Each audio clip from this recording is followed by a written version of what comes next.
¿Qué diremos, pues?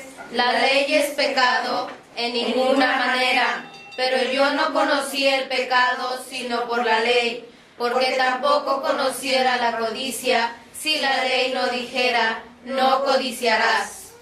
Mas el pecado, tomando ocasión por el mandamiento, produjo en mí toda codicia, porque sin la ley el pecado está muerto. Y yo sin la ley vivía en un tiempo, pero venido el mandamiento, el pecado revivió y yo morí. Y hallé que el mismo mandamiento que era para vida, a mí me resultó para muerte. Porque el pecado, tomando ocasión por el mandamiento, me engañó y por él me mató. De manera que la ley a la verdad es santa, y el mandamiento santo, justo y bueno. Luego, lo que es bueno vino a ser muerte para mí, en ninguna manera, sino que el pecado, para mostrarse pecado, produjo en mí la muerte por medio de lo que es bueno, a fin de que por el mandamiento el pecado llegase a ser sobremanera pecaminoso. Porque sabemos que la ley es espiritual, mas yo soy carnal, vendido al pecado. Porque lo que hago no lo entiendo, pues no hago lo que quiero, sino lo que aborrezco, eso hago. Y si lo que no quiero, esto hago, apruebo que la ley es buena. De manera que ya no soy yo quien hace aquello, sino el pecado que mora en mí.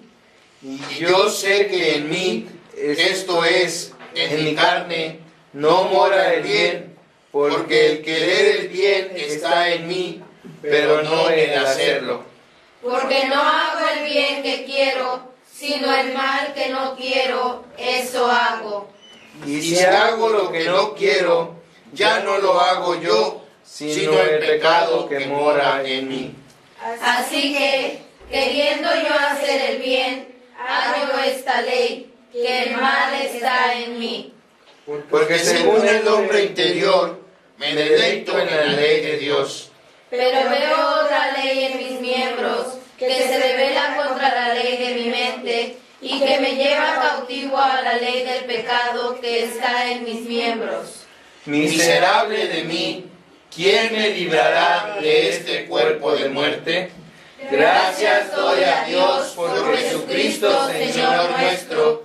Así que yo mismo con la mente sirvo a la ley de Dios, más con la carne a la ley del pecado. Amén. ¿Algunos de ustedes o cuántos de ustedes vieron una película que se llamó El abogado del diablo? Bueno, qué bueno que varios la vieron. Y si recuerdan, la escena final de la película, en la escena final de la película, Al Pacino, que hace el papel del diablo, está convenciendo a un joven y exitoso abogado que interpreta a Keanu Reeves de aceptar una entrevista en televisión nacional en el programa 60 Minutos. Y lo está convenciendo. Después de dudarlo unos segundos, el abogado acepta esa entrevista.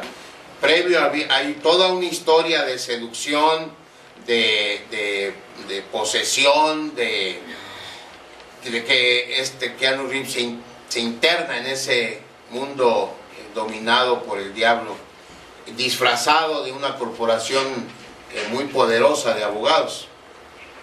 Bueno, pero después de que Keanu Reeves en un acto muy drástico termina con los planes del diablo, la idea es que el diablo no ceja. Él va a seguir tentando a Keanu Reeves para que él logre su propósito. Y en esta escena final, con otra apariencia, él le ofrece esta entrevista y Keanu Reeves acepta. Cuando él se va, la última frase que dice el personaje de Al Pacino es, guiña un ojo a la cámara y dice, la vanidad es mi pecado favorito. Y así termina la película. La vanidad, hermanos, es solo uno de los pecados secundarios que se derivan de uno primario, que es la codicia. El diccionario de la Real Academia define la codicia en dos acepciones. Uno es un afán excesivo de riquezas, eso es codicia. Pero también lo define como un deseo vehemente de algunas cosas buenas. Dice el diccionario. A mí me llama la atención esta segunda acepción, porque pudiéramos preguntar, ¿qué hay de malo en desear cosas buenas? ¿Qué hay de malo? Nada.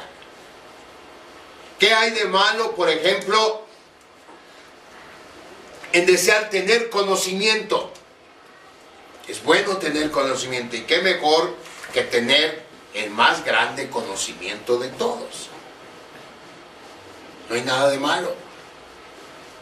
Entonces tenemos que preguntarnos, ¿por qué en los mandamientos de Dios se nos prohíbe codiciar? Se nos prohíbe desear vehementemente cosas, aunque sean buenas, al menos en la superficie.